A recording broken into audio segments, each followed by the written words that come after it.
김성애 후보님, 어제 그 식사동 토론에서 식사 대국 트램, 가자 식사 트램 병합 추진을 이야기를 하셨어요. 그리고 경기도에서 지금 식사 대국 트램은 사실상 불가능하다 이런 얘기를 했고, 아까 가자 식사 트램과 병합 추진하는 것이 가능하다 이런 얘기를 했다고 하는데 그 사실입니까? 아니요, 그 사실관계가 약간씩 조금씩 틀린데요.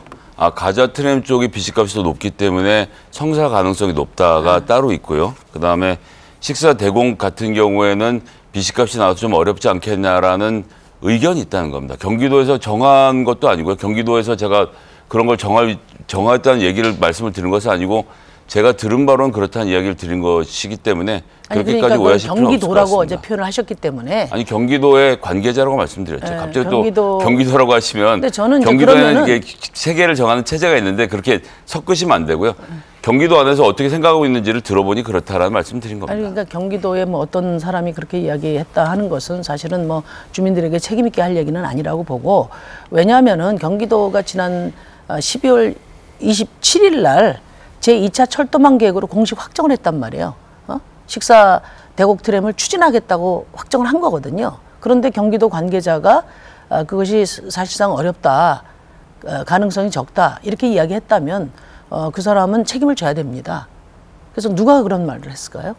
경기도 책임자 중에. 그럼 뭐 제가 여기서 취재원을 공개할 리는 없으니까요. 그래서 앞으로 그런 말씀을 하시면 경기도가 공식 확정을 했는데 그 가능성이 없다 이런 식의 그 없다고 이야기는 말씀드린 적 없는데 또 그 표현이 과하시네요. 아니 어제 말씀 찾아보세요. 그렇게 말씀을 하셨기 때문에 그러면은 낫다와 없다는 다르죠. 고향갑 후보자로서 낫기 때문에 고향갑 후보자로서 그것을 어떻게 잘할지를 대책을 찾자는 얘기를 드린 것을 가지고 잘 알겠습니다. 마치 이것이 아닌 것처럼 말씀하시는 거 좀 제가 그래서 확인을 해보는 겁니다. 네. 그래서 그럴 때는 단호하게 지적을 하셔야 된다는 말씀을 드립니다. 그럼요. 그리고 어제 그 뭐 대곡 식사 트램 그 이제 예타와 관련해서 그 대안으로서 고양시와 LH가 더 예산 투입을 할 수 있도록 대곡 역세권 개발 이야기를 했는데 삼성역 같은 민영 개발을 이야기를 하셨어요.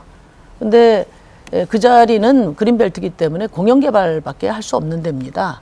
그리고 민영 개발을 하면은 당연히 그 개발 사업자들에게 특혜가 가지 않겠습니까? 그리고 우리가 해야 될 일은 LH와 고양시의 투자 지분을 늘리기 위한 방안인데 어제 뭐 삼성역처럼 해야 된다 이런 말씀을 하셔서 제가 굉장히 당황했거든요. 네네. 어떻게 하자는 겁니까?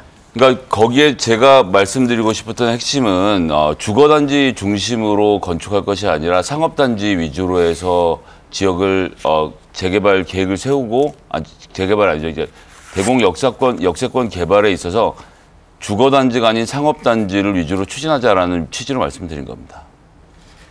주거단지 문제는 아직 구체적으로 역세권 개발을 어떻게 할 것인지 계획이 그러니까 역세권 개발에 대한 계획을 제가 민영 말씀드리는 개발을 거죠. 말씀하셨기 때문에 그 민영 개발은 불가능한 방안이고 그건 우리가 추구하는 LH와 고양시 투자 지분을 늘리는 방안이 아니라는 점을 지적을 드립니다. 네. 그 다음에 그 통일 노선 이제 공약을 하셨어요.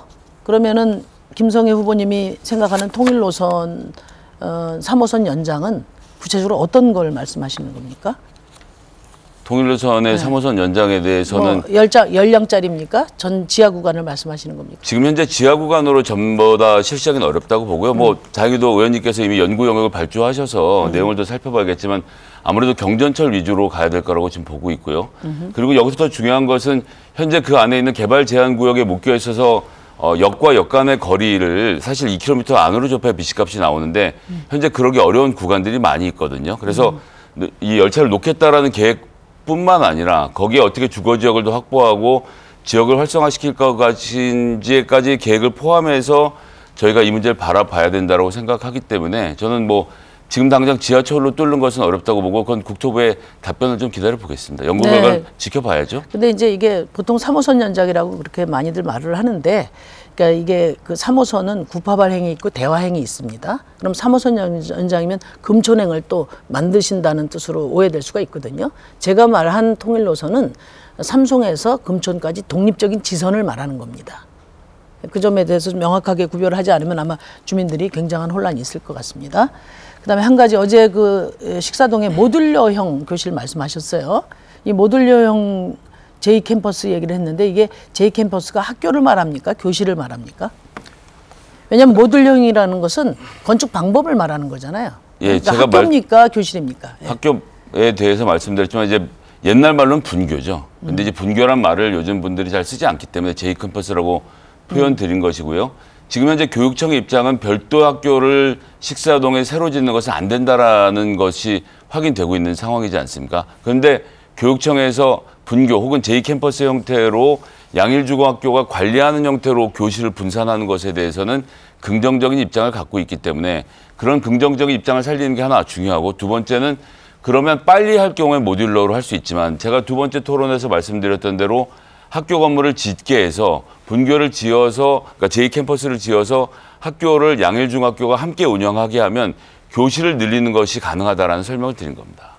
모듈러라는 말씀에 굳이 집착하실 필요는 없다고 생각합니다. 그러니까 이제 결국은 교실이죠. 그러니까 분교는 원격 지역에다 주는 게 이제 그렇습니다. 분교인데 바로 옆에다가, 그러니까 말하자면 조립식 교실을 추가한다는 건데 이게 이제 주민들이 좋아하지 않을 겁니다. 왜냐하면은 그러면 급식은 어떻게 할 거고, 운동장은 어디 가서 쓸 거고, 그 다음에 체육 수업은 어디 가서 할 거냐, 이런 부분에 대한 대안이 있어야 되는 거고요. 아니 학교 부지가 있기 때문에 운동장이 충분히 나오죠. 아니 무슨 한 가지 더, 잘 모르겠습니다. 아니 예. 상업 절반을 나눠서, 아니 일부를 나눠서 그게 이제 15,000평이나 되니까요. 상업 네. 건물을 짓자 이렇게 이야기를 했는데 여기도 공공용지이기 때문에 상업 건물은 같이 지을 수가 없습니다. 용도 변경을 해서 주민들이 원하실 경우에 그렇게 추진한다는 같은 말씀드리고 당 그것도 시의원께서 대안이잖아요. 이미 복합 공공공간을 그 용역을 추진하고 있습니다. 한번 물어봐 주시기 바라고요. 그 다음에 아까 기피시설 그 반대를 하신다고 했는데, 이 기피시설 그 소각장 그 위원회에 지금 원팀으로 계신 문재호 시의원이 들어가 계신데, 이 기피시설 소각장 반대를 위해서 어떤 활동을 하셨는지 한번 물어봐 주시기 바라고요. 실제로 반대의 목소리가 거의 나오질 않습니다. 그 점에 대해서 좀 말씀을 들어보셨습니까? 전 뭐 거기 설명드린 대로 지금 현재 있는 그런 대규모의 600톤짜리 소각장을 만들 필요는 전혀 없다고 생각하고, 규모를 줄이고 게다가 지금 주변 주민들의 의견을 듣는 절차조차 없는 현재 방식으로는 절대로 안 된다고 반대를 드리고 있는 것이고요. 시의원들과 함께 협력해서 반드시 막아내겠습니다. 그러니까 소각장